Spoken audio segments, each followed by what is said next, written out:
ያንን መልክ እንመስል ዘንድ ከክብር ወደ ክብር እንለወጣለን ሲል መጽሐፉ ይህን ሲናገር የአፍንጫ፣ የዓይን፣ የጆሮ፣ የፊት ለውጥ እንዳይደለ ወደችን ሳይቆስ አረ መጽሐፍ ቅዱስ የመልክ ለውጥ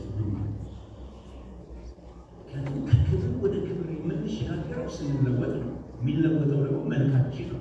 መልክ ደግሞ አፍንጫ፣ ዓይን፣ ጆሮ ካልሆነ ምንድን ነው? ከዛሬ ቃል አንዳንድ ነገሮችን ተመለከቱ። የመልክ ለውጥ የአስተሳሰብ ለውጥ፣ የሀሳብ ለውጥ እንደሆነ አየሁ።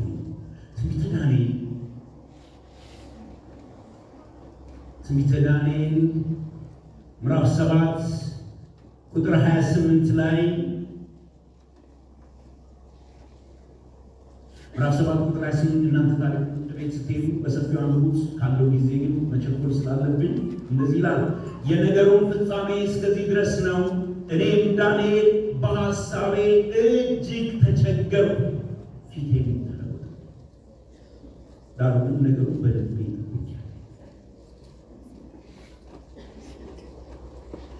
ዳንኤል በሐሳቤ እጅግ ተቸገርኩ፣ ፊቴም ተለወጠ። በዚህ ክፍል ላይ ለፊቱና ለመልኩ መለወጥ ምክንያት የሆነው በውስጡ የተፈጠረበት ሀሳብ ነው። ስትመለከቱት በሀሳቤ እጅግ ተቸገርኩ፣ ያ የሚያስቸግር አስተሳሰብ ፊቴን ለወጠ። የመልክ ለውጥ፣ የሀሳብ ለውጥ የሚለውን ያዙልኝ። በዚህ ክፍል ላይ ለፊቱና ለመልኩ መለወጥ ምክንያቱ በውስጡ የተፈጠረበት ሀሳብ እንደሆነ ነው የምናየው። የእግዚአብሔር ቃል መንፈሳዊ ትርጉምና ሀሳብ የያዘ መሆኑን በመረዳት አሁንም ትንቢተ ዳንኤል ምዕራፍ 5 ቁጥር 6 ላይ ስትመለከቱ ምዕራፍ 5 ቁጥር 6 ላይ ቁጥር 5 ጀምሬ ባነባው በዚያም ሰዓት የሰው ልጅ ጣቶች ወጥተው በንጉሥ ቤት በተለሰነው ግንብ ላይ በመቅረዙ አንጻር ጻፉ። ንጉሡም የሚጽፉትን ጣቶች አየ። የዚያን ጊዜም የንጉሡ ፊት ተለወጠበት፣ ሐሳቡን አስቸገረው። የወገቡን ጅማቶች ተፈቱ፣ ጉልበቶቹ ተመረከሩ።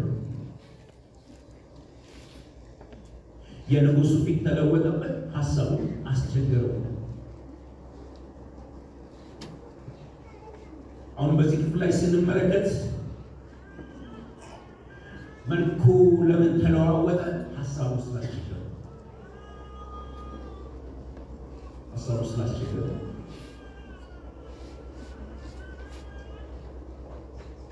ልማድ ሆኖ ለዘመናት በውስጣችን የያዝነውን የህይወት አስተሳሰብን እግዚአብሔር ለመስራት ሲነሳ ቀድሞ የነበረውን አመለካከታችንና አስተሳሰባችንን የመለወጥ አዳዲስ መንፈሳዊና በእግዚአብሔር ቃል የተቃኙ ሐሳቦችን በውስጣችን ያስቀምጣል።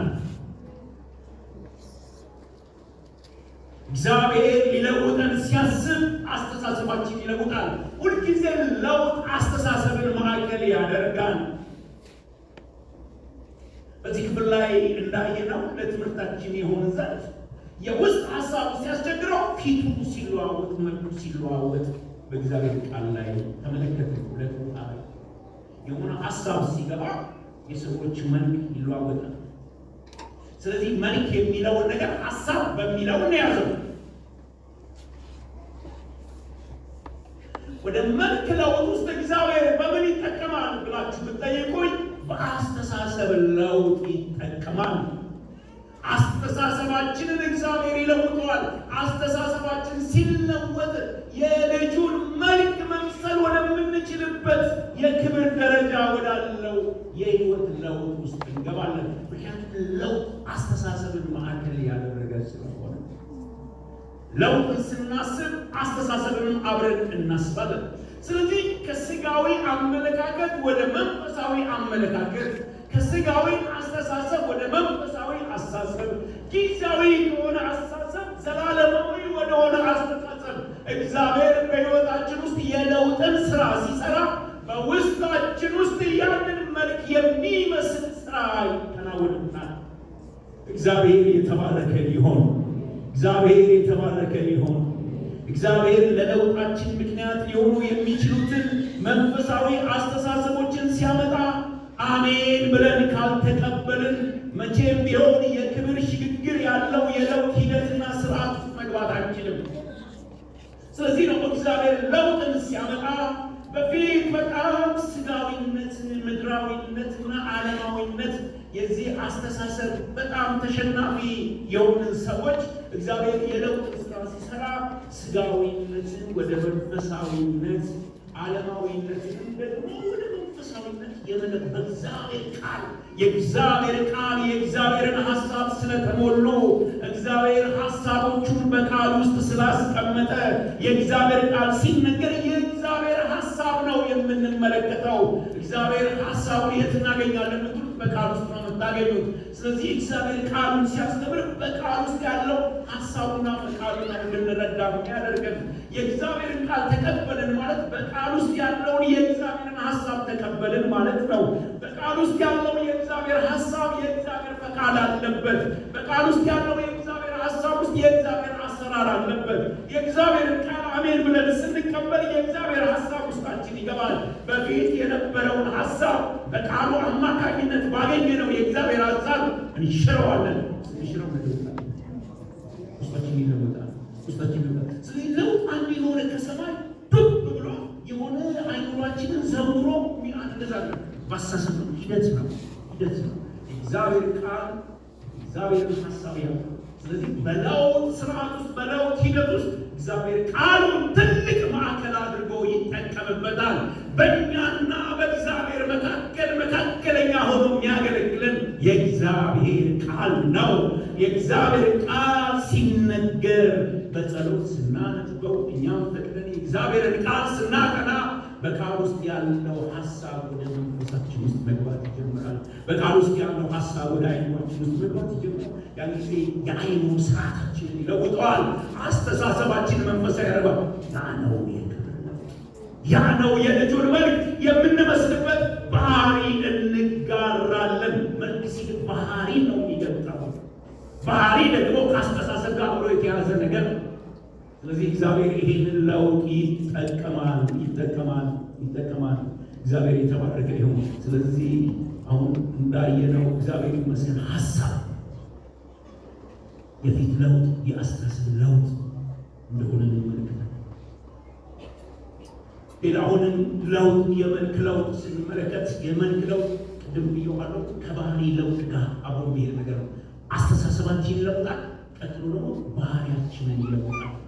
ትንቢተ ዳንኤል ምዕራፍ 3 ቁጥር 19 ላይ ስትመለከቱ ምዕራፍ 3 ቁጥር 19 ይቅርታ ፍጥነቴ የተሰጠኝ በአግባቡ ለመጠቀም ነው። 3:19 ላይ እንደዚህ ይላል፣ የዛን ጊዜ ናቡከደነፆር በሲድራቅና በሚሳቅ በአብደናጎም ላይ ቁጣ ሞላበት፣ የፊቱን መልክ ተለወጠባቸው። እርሱም ተናገረ፣ የእቶን እሳት ይነድ ከነበረው ይልቅ 7 እጥፍ አድርገው እንዲያደርጉት አዘዘ ይላል። በዚህ ውስጥ ያው ለትምህርታችን የሆነ ዘንድ የወሰዱ የዛን ጊዜ ናቡከደነፆር በሲድራቅና በሚሳቅ በአብደናጎም ላይ ቁጣ ሞላበት ይላል። ቁጣ ሲሞላበት የፊቱ መልክ ተለወጠ። ይህንን ከባህሪ ጋር እናያይዘዋለን።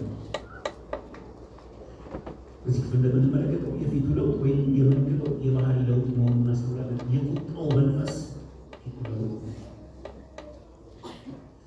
ለውጥን ስናስብ ቅድም እንዳልኳቸው አስተሳሰብን ማዕከል ያደርጋል። ለውጥን ስናስብ ደግሞ ባህሪንም ማዕከል ያደርጋል። ምክንያቱም የመልክ ለውጥ ከባህሪ ጋር አብሮ ስለሚሄድ፣ የመልክ ለውጥ ከአስተሳሰብ ጋር አብሮ ስለሚሄድ ክርስቶስን በመምሰል የለውጥ ሂደት ላይ የክርስቶስን ባህሪ ነው የምንካፈለው፣ የክርስቶስን አስተሳሰብ ነው የምንካፈለው። እግዚአብሔር የሚለውጠን አንድ ጥሩ ሰው ለማድረግ አይደለም። አንድ በጣም ሩቱን ግብረገብ ያለው ሰው ለማድረግ አይደለም የሚለውጠን የልጁን መልክ ነው፣ ክርስቶስን መምሰል። ምክንያቱም ጥሩ ግብረገብ ያላቸው ሰዎች ክርስቶስ የማያውቁ ክርስቶስ የሚመስል ባህሪ ያላቸው ሰዎች በጣም ነገሮች ሚራክል ያላቸው ነገር የልጅ መንፈስ የክርስቶስ መንፈስ። ስለዚህ በውጭ ያለውን ግብረ ገብ ኮርጆ አይደለም እኔና እናንተን የሚለውጠን። ክርስቶስን ስንመስል የርኅራኄ ባህሪ እና ለሰዎች የሚያዝን እውነተኛ የሆነ ከክርስቶስ የሚመነጭ ከመንፈሱ የሚመነጭ ከእርሱ ባህሪ የሚመነጭ የባህሪ ተካፋዮች እግዚአብሔር የተባረከ ይሁን። ስለዚህ የመልክ ለውጥ ከባህሪ ለውጥ ጋር ከክብር ወደ ክብር ያን መልክ እንመስል ዘንድ እንለወጣለን የሚለውን ሀሳብ ያዙልኝና ያን መልክ እንዴት እንመስላለን? በአስተሳሰብ አስተሳሰባችን መንፈሳዊ ያደርገዋል፣ ክርስቶሳዊ ያደርገዋል፣ እግዚአብሔራዊ ያደርገዋል። ባህሪያችን ይለውጠዋል። እንዴት አድርጎ ይለውጠዋል? ክርስቶሳዊ ያደርገዋል፣ መንፈሳዊ ያደርገዋል፣ እግዚአብሔራዊ ባህሪ በውስጣችን ውስጥ ያስቀምጣል። በውስጥ ሰውነት በመንፈሱ በኃይል እንድጠነክሩ ሲል ይሄንን ስራ ነው እግዚአብሔር በውስጣችን ውስጥ የሚሰራው። ሶስተኛው የመልክ ለውጥ ደግሞ የተግባርና የእንቅስቃሴ ለውጥ። ሁለት ነገሮች አይተናል። የመልክ ለውጥ ያስተሳሰብ ለውጥ፣ የመልክ ለውጥ የባህሪ ለውጥ። ሶስተኛው ደግሞ የመልክ ለውጥ የተግባር ለውጥ። ይህንን ትንቢተ ኢዩኤል ምዕራፍ 2 ላይ ታገኙታላችሁ። ኢዩኤል ምዕራፍ 2 ላይ ያው እግዚአብሔር ቃል መንፈስ ስለሆነ መንፈሳዊ ነገር እንወስድበታለን። መልካቸው እንደ ፈረስ መልክ ነው፣ እንደ ፈረሶች ይሮጣሉ ይላል። ያው በራእይ ነው የሚያየው። መልካቸው ይላል እንደ ፈረስ መልክ እንደ ፈረሶች ይሮጣሉ ይላል እና ቃሉን ስትመለከቱ በዚህ ክፍል ላይ ነቢዩ ኢዩኤል በመንፈሱ ነው ያለው። ጋሚ ያለው ፈረስ አይደለም። ይህ የምናውቀው አካላዊ ጋሚ ያለው ፈረስ አይደለም። እንደ ብሎ ነው የሚያለው፣ በመንፈስ ነው የሚያሳየው እና ብርታትን፣ ጥንካሬ፣ ፍጥነትን የሚያመላክት እይታ ነው እያሳየ ያለው። ፈረስን ስናስብ ጉልበትን እናስባለን። ፈረስን ስናስብ ፍጥነትን እናስባለን። መልካቸው እንደ ፈረስ መልክ ነበርና በፍጥነት ይሮጣሉ ሲል ተግባራዊ የሆነውን ነገር ለመግለጽ ነው በራእይ ያንን ያሳየው እንጂ ፈረስ አይደለም። እንደ ፈረስ ኃይልን ለመግለጥ ጥንካሬን ለመግለጥ እግዚአብሔር በመንፈስ ያሳየው እይታ ነው። ስለዚህ በዚህ ክፍል ላይ ስንመለከት ፈጣንና ብርቱ እንቅስቃሴና ተግባር ያላቸው ሰዎች ነው ያሳየው። መልክ ተግባርን የሚያመላክት መሆኑን ከቃሉ እንረዳለን። እንግዲህ ከክብር ወደ ክብር የልጁን መልክ እንድንመስል ይለውጠናል ሲል ይህ የመልክ ለውጥ አስተሳሰብን፣ ባህሪን፣ ተግባርን ማዕከል ያደረገ መሆኑን እንመለከታለን። በውስጣችን ውስጥ እግዚአብሔር የለውጥን ስራ ሲሰራ አስተሳሰብ በጣም ወሳኝ ነገር ነው። አስተሳሰብ ነው የሚለውጠው ወገኖቼ። አስተሳሰባችን ባልተለወጠበት መንፈሳዊነትን ብንጠብቅ ጽኑ አይሆንም። መንፈሳዊነት ከአስተሳሰብ ለውጥ ጋር አብሮ የሚሄድ ነገር ነው። መንፈሳዊነት ከባህሪ ለውጥ ጋር አብሮ የሚሄድ ነገር ነው። ባህሪ ሳይለወጥ መንፈሳዊነትን ብጠብቅ ሞኝነት ነው፣ ትክክል አይደለም፣ የእግዚአብሔር ቃል አይደለም። ስለዚህ የመልክ ለውጥ የአስተሳሰብ ለውጥ ነው። የመልክ ለውጥ የባህሪ ለውጥ ነው። የመልክ ለውጥ ደግሞ የተግባር ለውጥ ነው። ሰው አስተሳሰቡ ከተለወጠ ባህሪው ይለወጣል። ባህሪው ከተለወጠ ተግባሩ ይለወጣል። እነዚህ ሶስት ነገሮች የሚነጣጠሉ ናቸው። አስተሳሰባችንና ባህሪያችንን ሳይለውጥ የተግባር ለውጥ አይሰጠንም። ምክንያቱም ተግባራችን የአስተሳሰባችን ውጤት ነው። አስተሳሰባችን ነው የምንተገብረው። በአስተሳሰባችንና በተግባራችን መካከል ደግሞ ባህሪያችን ይገለጣል። ባህሪያችን ይታያል። ባህሪያችን እንዳስተሳሰባችን ነው። ባህሪያችን ለተግባራችን ነው። ስለዚህ የመልክ ለውጥን ስናስብ በውስጥ ሰውነት በመንፈሱ በኃይል መጠንከርን ስናስብ የሚያጠነክረን በአስተሳሰብ ለውጥ ነው፣ በባህሪ ለውጥ ነው፣ እንዲሁም ደግሞ በተግባር ለውጥ ነው። እንግዲህ የመልክ ለውጥ የሚለው በእነዚህ ሶስቱ ነገሮች ያዙ። በእኔ ትምህርት ጊዜ ማለት ነው። ሌሎች ደግሞ የተሻለ ያስተምራሉ። በእኔ ትምህርት አሁን በያዝኩት ርዕስ ግን የመልክ ለውጥ ስንል የአስተሳሰብና የአመለካከት ለውጥ ይላሉ። ከስጋዊነት፣ ከዓለማዊነት፣ ከኔነት በአጠቃላይ የእግዚአብሔርን መንግስት ከማይመጥን አስተሳሰብና ባህሪ መለወጥ ነው። ምክንያቱም አንዳንድ ጊዜ በስጋ ስንሆን የእግዚአብሔርን መንግስት የሚመጥን ቁመና አይኖረንም። የህይወት ቁመና አይኖረንም። የማንነት ቁመና አይኖረንም። የእግዚአብሔር መንግስትን የሚመጥን ባህሪ በለውጥ ውስጥ እግዚአብሔር አስቀምጧል። በእግዚአብሔር መንግስት ውስጥ መንግስቱን የሚመጥን መንግስቱን ሊገልጥ የሚችል አስተሳሰብ፣ መንፈሳዊ አስተሳሰብ፣ መንፈሳዊ ባህሪ፣ መንፈሳዊ ተግባር እግዚአብሔር አስቀምጧል። እግዚአብሔር ይባርካችሁ። እርሱ ነው እንዲናገር ያደረገኝ። በዚህ ርዕስ ተዘጋጅተናል። እርሱ ነው ደግሞ የፈለግኩት ጸጥላችሁ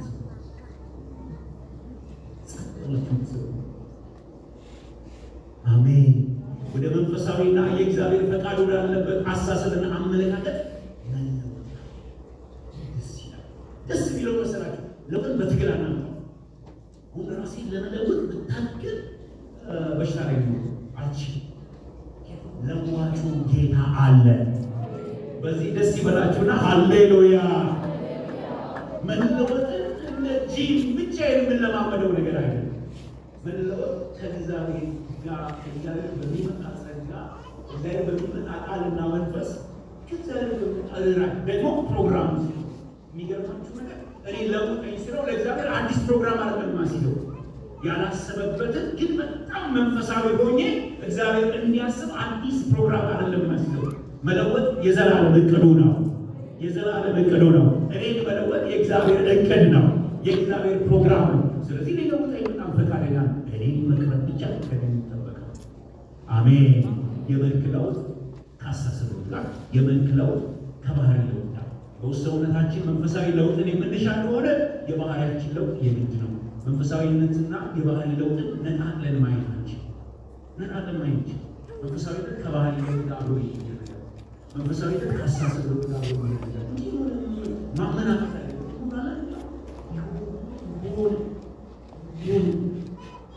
ሆነ መንገድ አሳሰብ ባህሪ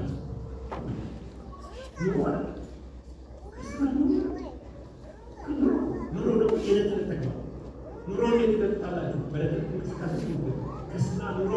ስለዚህ ኑሮ በዕለት ዕለት ህይወቴ የምገልጥ በውጭም በውስጥም ለብቻ ይጠቅማል። ክርስትና ኑሮ ነው።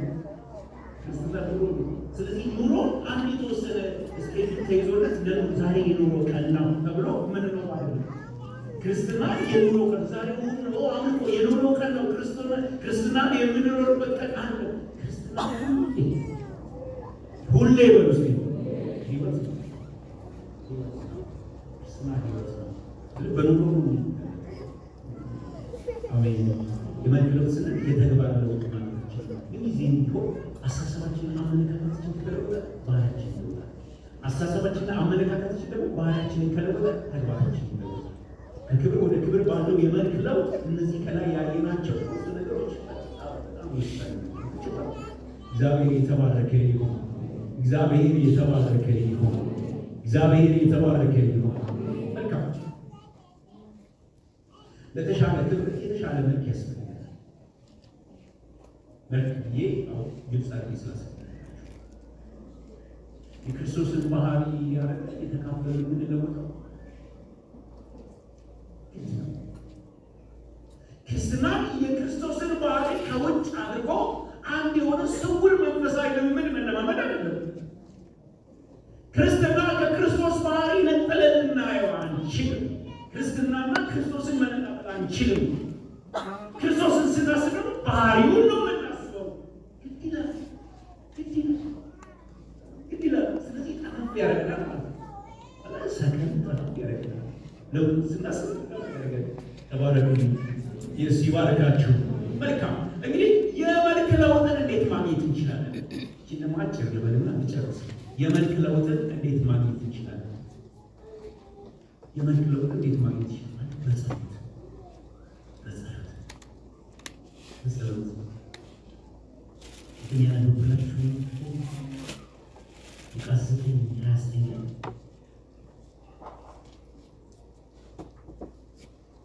ሲጸልይ የፊቱ የመልክ ለውጥ እንዴት እናመጣለን? ሲገባ ጸሎት እግዚአብሔር አልፋ ያስገባል።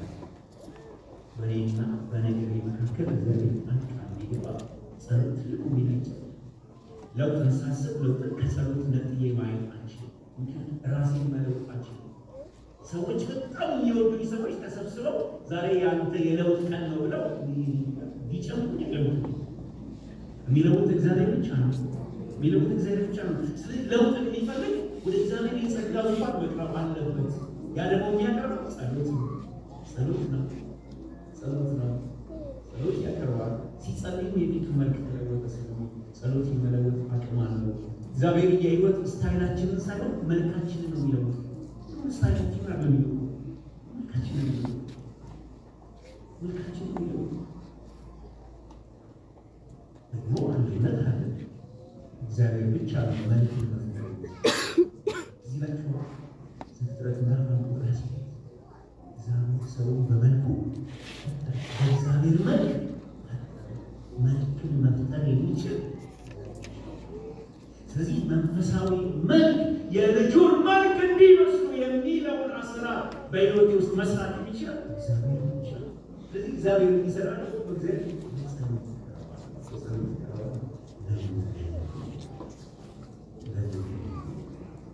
እውነተኛ የሆነ ጸሎት አስተሳሰባችንን፣ ባህሪያችንን፣ ተግባራዊ እንቅስቃሴያችንን የመለወጥ አቅም አለው። በእውነት የጸሎት መንፈስ ውስጥ ሆነ ትክክለኛ ጸሎት ውስጥ ገብተን የለውጥን ነገር በሕይወታችን ውስጥ እንዲፈጥር ተክለን በጸጋው ዙፋን ፊት ስንቀርብ ያጸሎት በመስተዋት የሚያይ ሰው ይመስላል። ራሱን አይቶ ይሄዳልና ወዲያው እንደሆነ ይረሳል። ነገር ግን ነፃ የሚያወጣውን ፍጹሙን ሕግ ተመልክቶ የሚጸናበት ስራውንም የሚሰራ እንጂ ሰምቶ የሚረሳ ያልሆነው በስራው ይተባበራል። ምን ማለት ነው? ተብራርቶ እግዚአብሔር ቃል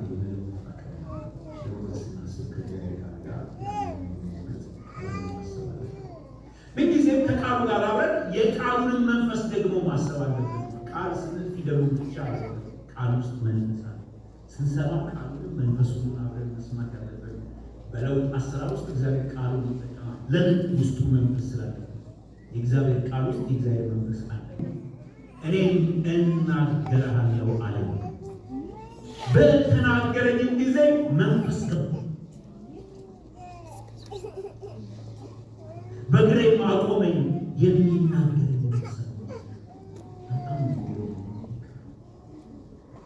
በእግር ቆም እናገርሃለሁ አለ። በተናገረኝም ጊዜ ለካ ንግግሩ ዝም ብሎ የፊደል ቅንብር አይደለም። ንግግሩ ሶስተኛው የመልክ ለውጥ የምናገኝበት መንገድ የኢየሱስ ክርስቶስ ደም ነው። የኢየሱስ ክርስቶስ ደም ነው። በደሙ እንነጻለን። ስጋ፣ ዓለም፣ ሰይጣን በላያችን ላይ የለጠፉብንን እድል ሁልጊዜ በደሙ ማንጻት አለብን።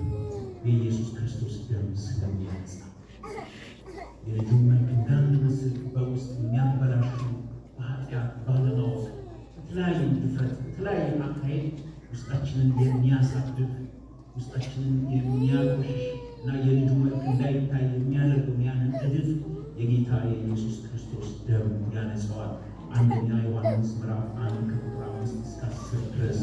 አንደኛ ዮሐንስ ምዕራፍ 1 እግዚአብሔር የተባረከ ይሁን። በጣም አመሰግናለሁ። ኢየሱስ ይባረክ። እንዲህ እንድትሰሙ ለምን ስለነበረ ስለሰማችሁ ይባላል። አንደኛ ዮሐንስ ምዕራፍ 1 ከቁጥር 5 እስከ 10 ድረስ እንደዚህ ይላል። ከእርሱም የሰማናት ለእናንተም የምናወራላችሁ መልእክት እግዚአብሔር ብርሃን ነው፣ ጨለማም በእርሱ ዘንድ ከቶ የለም የምትል ይህች ናት። ከእርሱ ጋር ኅብረት አለን ብንል በጨለማም ብንመላለስ እንዋሻለን፣ እውነትንም አናደርግም።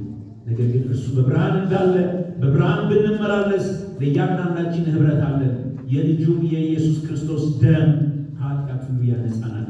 ኃጢአት የለብንም ብንል ራሳችንን እናስታለን፣ እውነትም በእኛ ውስጥ የለም። በኃጢአታችን ብንናዘዝ ኃጢአታችንን ይቅር ይለን ከአመፃም ሁሉ ሊያነጻን የታመነና ጻድቅ ነው። ኃጢአትን አላደረግንም ብለን ሐሰተኛ እናደርገዋለን፣ ቃሉን በእኛ ውስጥ የለም። ምዕራፍ 2 ቁጥር 1 ልጆቼ ሆይ ኃጢአትን እንዳታደርጉ ይህን እጽፍላችኋለሁ። ማንም ኃጢአትን ቢያደርግ ከአብ ዘንድ ጠበቃ አለን፣ እርሱም ጻድቅ የሆነ ኢየሱስ ክርስቶስ ነው። እሱም የኃጢአታችን ማስተሰሪያ ነው። ለኃጢአታችን ብቻ አይደለም፣ ነገር ግን ለዓለም ሁሉ ኃጢአት እንጂ። እግዚአብሔር የተባረከ የኢየሱስ ክርስቶስ ደም የኢየሱስ ክርስቶስን መልክ ለመምሰል ባለው የለውጥ ሂደት ላይ ሚና አንደኛ ቅድም እንዳልኳችሁ ሁለት ሰውነት ያለን፣ የውጭ ሰውነት አለን፣ የውስጥ ሰውነት አለን። ሁልጊዜ የውጭ ሰውነት የውስጡን ሰውነት ያሳድፋል። በውጭ ሰውነት ያለ የህይወት ስርዓት ያው ከእግዚአብሔር መንግስት ውጭ ስለሆነ በእግዚአብሔር መንግስት የህይወት ስርዓት የሚተዳደረው የውስጥ ሰውነታችን ውስጥ ያለው የህይወት ስርዓት ስለሆነ የውስጥ ሰውነታችን የህይወት ስርዓት የእግዚአብሔርን መንግስት ማዕከል ያደረገ ስለሆነ በእግዚአብሔር መንግስት ውስጥ ያለውን ነገር ለመኖር የተጠራ ስለሆነ የውስጥ ሰውነት ማንነት በዚህ ትግል ውስጥ የውስጥና የውጭ ትግል ላይ መቆሸሽ ይኖራል፣ ማለፍ ይኖራል፣ የህሊና መቆሸሽ ይኖራል፣ የተግባር መቆሸሽ ይኖራል፣ የአስተሳሰብ መቆሸሽ ይኖራል። በዚህ ሰዓት በዘላለም መንፈስ የፈሰሰው የኢየሱስ ክርስቶስ ደም የማንጻትን ስራ ይሰራል። ኃጢአት የለብንም ብለን አንዋሽም። ያ ማለት ከእውቀት በታች ነው። ምክንያቱም ኃጢአትን ወደንም ሳይሆን አንዳንድ ጊዜ የውጩ ሰውነት ግፊት በውስጥ ሰውነታችን ላይ የተለያየ ተጽዕኖ ስለሚያሳይ ለዚህ ነው በውስጥ ሰውነት ባለ የመጠንከር ሂደት የማደግ ሂደት ላይ ባለ ትንቅንቅ ላይ በማወቅም ባለማወቅም የተለያየ ኃጢአት ይነካል። ስለዚህ ነው በዘላለም መንፈስ እኔና እናንተን ሊያነጻ ቤተክርስቲያን እስከምትነጠቅ ድረስ የኢየሱስ ክርስቶስ ደም አክቲቭ ሆኖ እየሰራ ያለው። በዘላለም መንፈስ የፈሰሰው የኢየሱስ ክርስቶስ ደም የልጁን መልክ ለመምሰል በሚደረገው የለውጥ ሂደት ላይ የማንሳት ልብን እና ፍጹም አይምሮ ስሜትን የማንሳት ስሜትን የመቀደስ አቅም ውስጥ ስሜትን ያነጻል፣ መንፈስን ያነጻል፣ ልናን ያነጻል፣ አይምሮ ያነጻል። ስለዚህ የኢየሱስ ክርስቶስ ደም የልጁን መልክ ለመምሰል በሚደረግ ሂደት ላይ ትልቅ ሚና በውስጥ ሰውነታችን ኃይል ለመጠንከር ለሁላችን ቅድም ባለናቸው ጌታ ኢየሱስ ክርስቶስ ይባረክ። ወገኖቻችን ከዚህ በላይ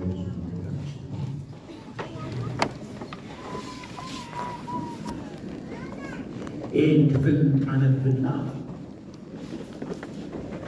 የእግዚአብሔር ሰዎች ተረበን በቅባታቸው ይህ ቃል እንዲሰራ ይህ ቃል አስቷል ቃልና እግዚአብሔር ነው ይሰጣል፣ ማስተዋል ይሰጣል። የሰማነውን ቃል ደግሞ ፍሬ እንድናፈራ ያደርጋል። ያንን ምሳሌ ደሳቸው ይሰጣለው።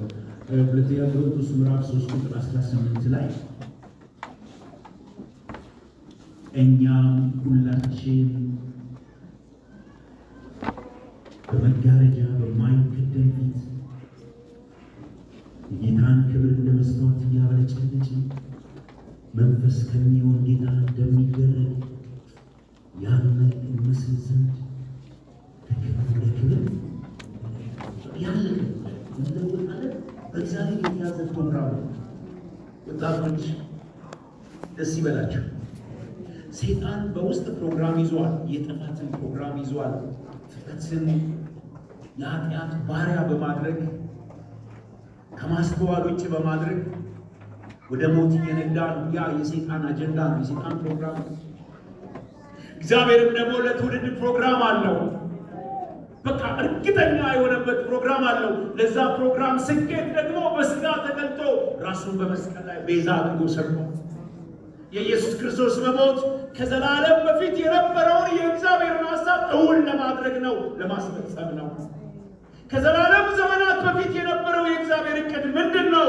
ሰዎች በክርስቶስ ኢየሱስ ዳግም በመወለድ በአዲስ ልደት አዲሱን ሰው በማግኘት ወይንም በመልበስ በውስጥ ሰውነታቸው በኃይል በመንፈሱ ጠንክረው ክርስቶስን መስለው ከክብር ወደ ክብር በመለወጥ እግዚአብሔር ወዳዘጋጀላቸው የመንፈሳዊ ክብር ክልል ውስጥ ለዘላለም ከእርሱ ጋር መኖር ነው። ይህ በዚህ ቅን ላይ እግዚአብሔር ይተጋል፣ ሁልጊዜ ይተጋል።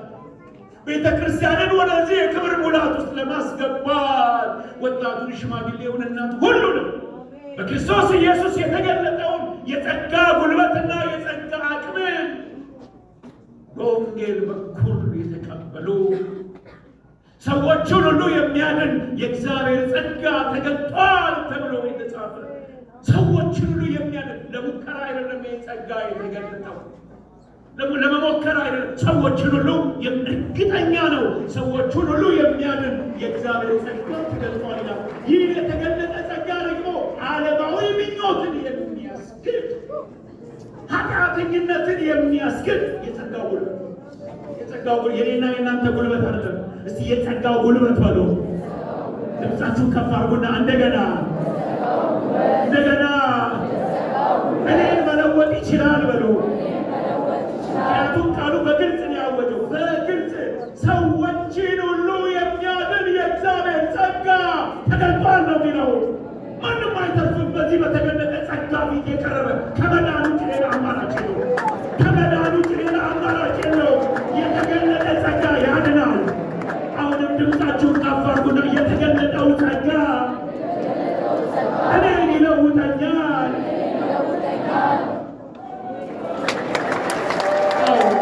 በአሁኑ ዘመን በትውልድ መካከል አሜን በሉ እስቲ። በጣም በሞኝነት አሁንም እሺ ብትሉኝ የተገለጠው ጸጋ በትውልድ መካከል